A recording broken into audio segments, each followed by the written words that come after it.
All right, everybody. So what we're going to do now is we're going to work on some concrete again, but this time we're using mat board. All right, and mat board is the same material that you use to mount your pictures and stuff like that, and you use it for framing pictures. And I went and I bought a sheet of black mat board, and what we're going to do with it is, actually what I already did with it was I painted the black mat board gray, and I used a couple different colored grays. I used the Napa gray paint, and I believe this is the one I used, either the gray or the dark gray from Color Master. It doesn't matter what gray paint you use as long as it's flat. All right, you don't want glossy paint. So we're going to do the same thing we did, like we did with the piece of foam. We're going to scribe in our joints, expansion joints. So I'm going to do them at an angle this time. So we're going to make sure that it's nice and straight. I'm only going to get one shot at this, so I have to make sure it's right.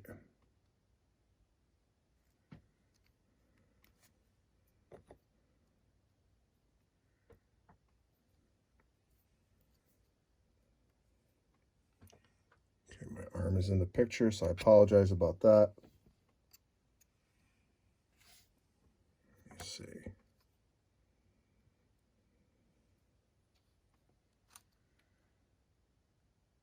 Let me just pause the video just for 1 second.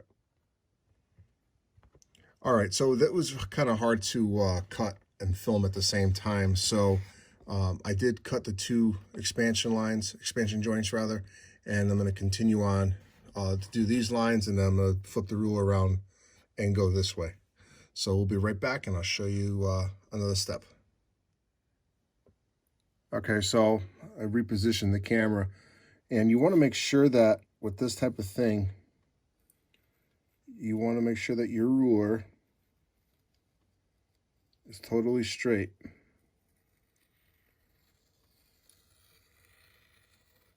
Take your time, make sure you go nice and easy because you only get one shot at this. And watch your fingers.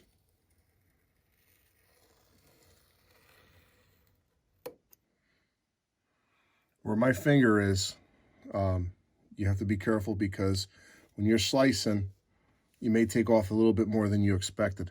So be very, very careful when you're working with tools.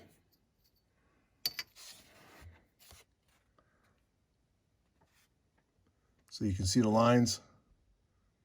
And we're taking our time. And once I come back, I'm going to show you the weathering piece of this. And then these lines are going to pop nice. I still have a building that will be going on this concrete pad. And it's shaped this way for a reason, because it's going on a section of my layout. So I measured a corner of it, and this is the shape that I got.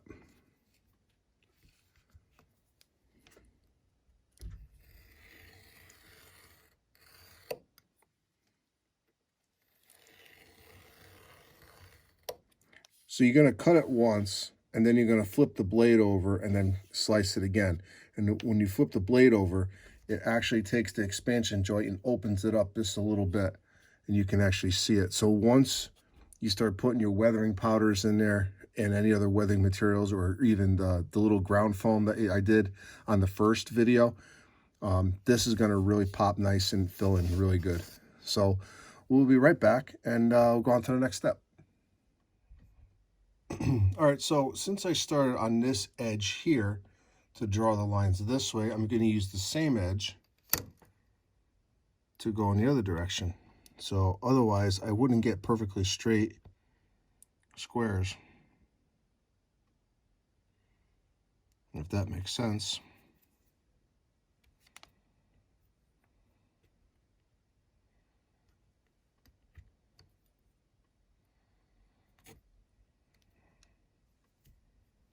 I'm going to have to turn this piece around.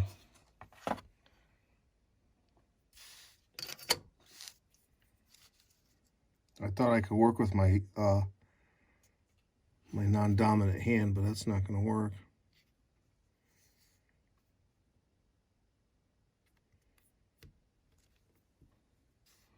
So again, the same concept, this going this way as well.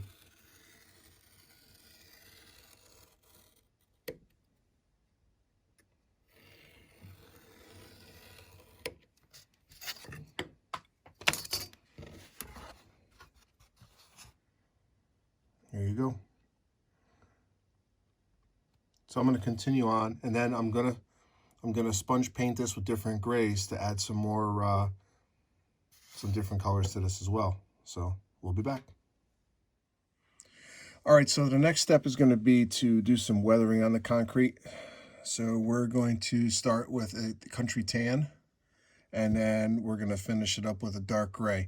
Now, again, don't forget, once I get the building on here and then do the rest of the powders, this is going to look totally different again. So this is just another step to the weathering process to make this look realistic. So let's get started on the weathering aspect of it. And this is the same technique that I showed you in the sponge painting video. It's the same thing. Nothing has changed.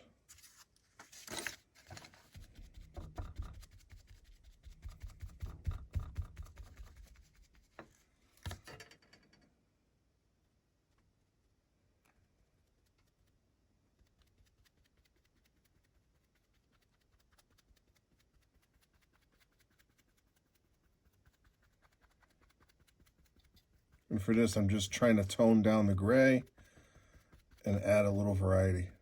When you look up pictures on the internet, you can look up aged concrete, and it has like a tan color to it once it ages. So that's what I want to achieve here. And then I'm going to add my own tan to it with the powders, and that's going to bring more life to it as well.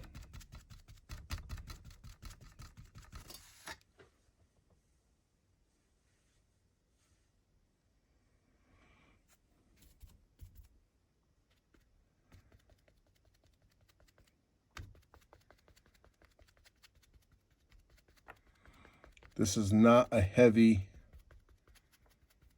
weathering at all. This is very, very light and very subtle.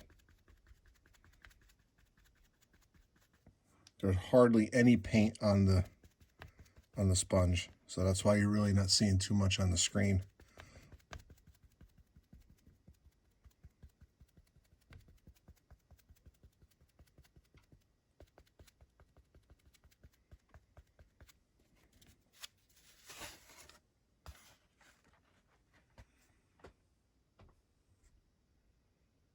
It's very subtle, but it beats a solid color. So we'll be right back, and I'll show you the result.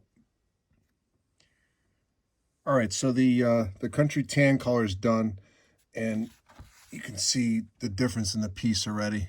And what I did is I softened up the edges of this whole concrete pad as well, all the way around. It looks really good. So we're going to go on to the next color, which is going to be our dark gray. I'm going to use the same sponge, and I'm not going to clean it. Let me see if I can get this to focus. There we go. I'm not going to clean the sponge. I'm just going to keep going. So we'll be right back, and we're going to start our dark gray next.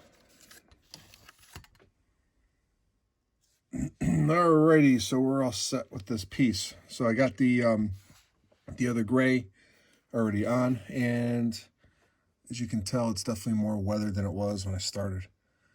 I'm not worried about this little blotch right here because the building is going to be covering that, so it's not a big deal.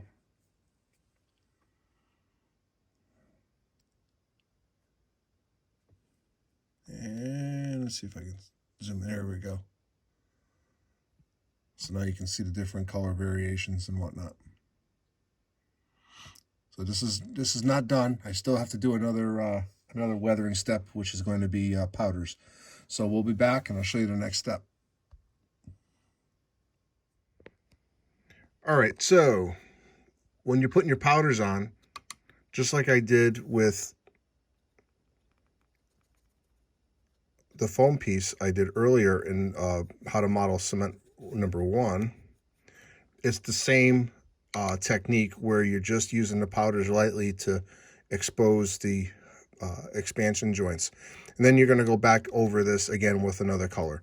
So as I continue to work on this, I will put one more segment up, and this, I'm going to call this how-to video done.